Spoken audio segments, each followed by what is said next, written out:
Un an jour pour jour après le tremblement de terre qui a dévasté Haïti, le cardinal Tarcísio Bertone, secrétaire d'État, a présidé en la basilique Sainte-Marie Majeure à Rome une messe en mémoire des plus de 200 000 victimes de la catastrophe, revenant sur la solidarité concrète et visible qui a été donnée à la population durant ces 12 mois pour répondre à leurs besoins et qui est devenu un projet stable et réel, a-t-il dit, auquel travaillent tant de personnes et tant d'associations de volontaires. Dans un message à la population diffusé hier mercredi, Benoît XVI a souligné quant à lui l'impératif de reconstruire non seulement les structures matérielles, mais surtout la cohabitation civile, sociale et religieuse du pays. Je souhaite, a-t-il souligné, que le peuple haïtien soit le premier protagoniste de son histoire actuelle et de son avenir, comptant aussi sur l'aide internationale qui a déjà donné des signes de grande générosité.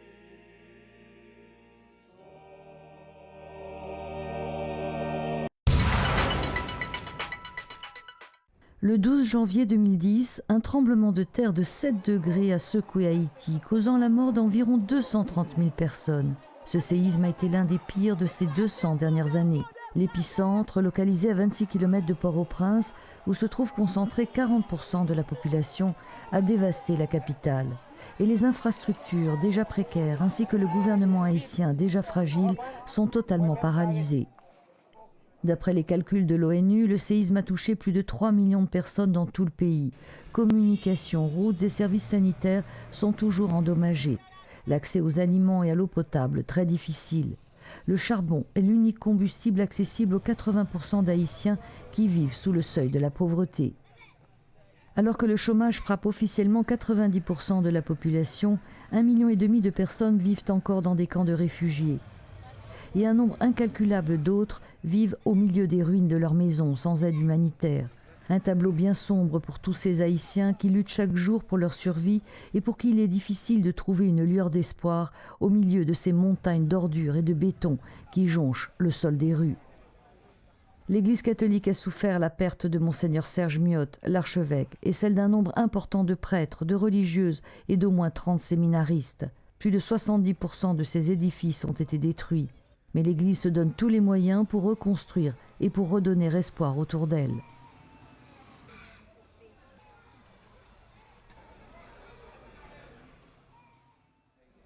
Nous cherchons à faire de notre mieux pour leur donner nourriture, pour leur donner des tentes où ils peuvent se loger, d'autres produits nécessaires.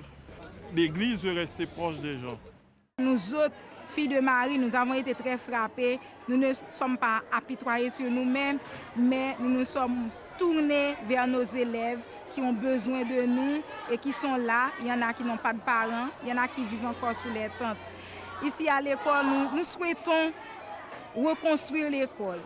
Mais ce n'est pas seulement l'école comme bâtiment, mais aussi les élèves. Avec la situation, le tremblement de terre et maintenant on a le choléra, il est très dur. On ne peut pas subvenir aux besoins. Les besoins sont trop grands et les besoins sont multiples. Quand une personne est venue auprès de vous pour vous demander de l'assistance et que vous ne pouvez pas répondre, ça fait mal. Au sein de cette population avoisinant la congrégation, c'est tout du monde pauvre qui viennent de partout, qui n'ont rien du tout, qui vivent en taudis et qui attendent tout parfois de la congrégation. Notre espérance, comme catholiques, comme Église, nous ne pouvons pas la perdre. Mais ce qui fortifie notre espérance, c'est l'espérance du peuple. Les gens auxquels nous nous adressons, eux ont l'espérance, ils ont l'espoir que ça va changer, qu'ils vont recevoir de l'aide. Et ils tournent leur regard vers l'Église. Bien sûr, nous ne pouvons pas remplacer l'État, mais ce qu'il est possible de faire, ils ont confiance que si nous recevons quelque chose pour les aider, ça arrivera jusqu'à eux.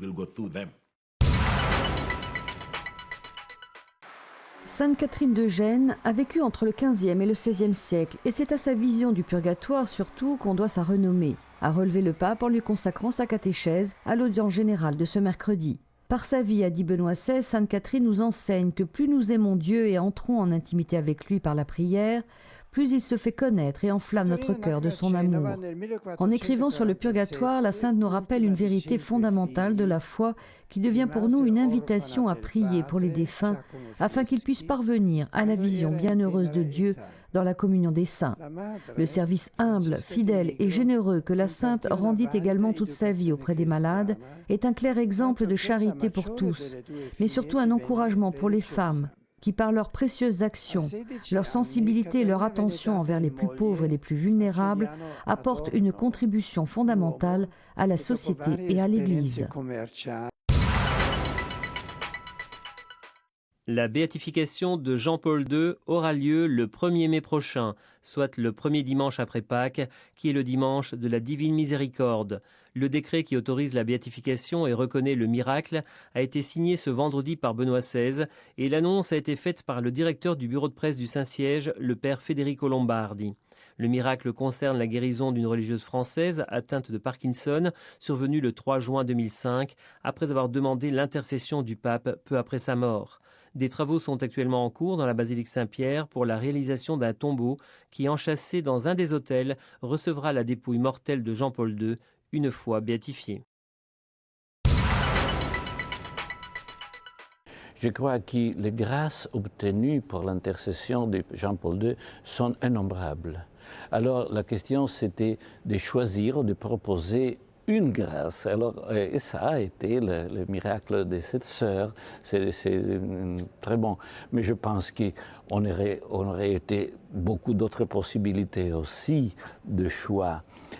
Car il y a beaucoup de monde dans toute la planète qui prie, qui rencontre Dieu à travers le modèle, l'intercession, la présence de Jean-Paul II. Dans ce sens, je crois que le miracle, c'est une condition qui est posée par l'Église, mais c'est un exemple, n'est pas le tout de son intercession.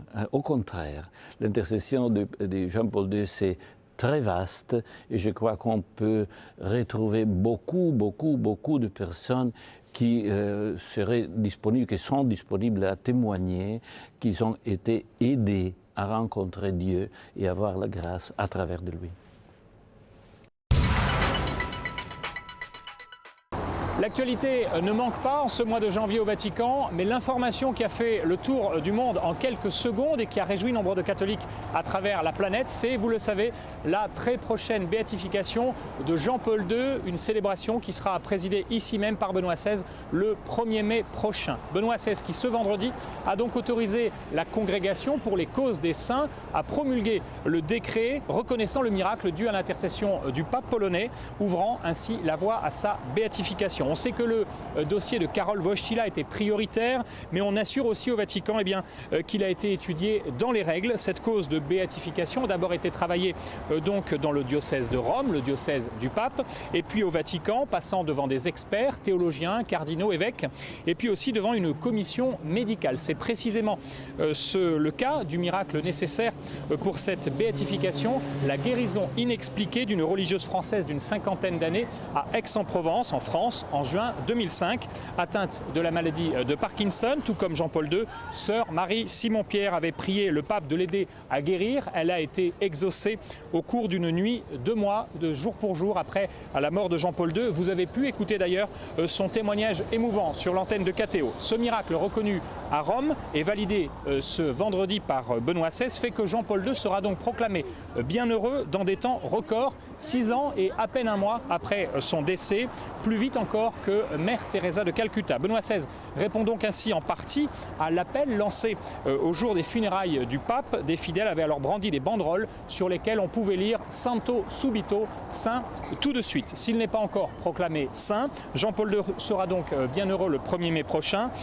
Son corps sera alors remonté de la crypte où il est actuellement de la basilique Saint-Pierre jusqu'à l'étage principal de cette basilique vaticane pour faciliter la vénération des fidèles que l'on attend ici par centaines de milliers.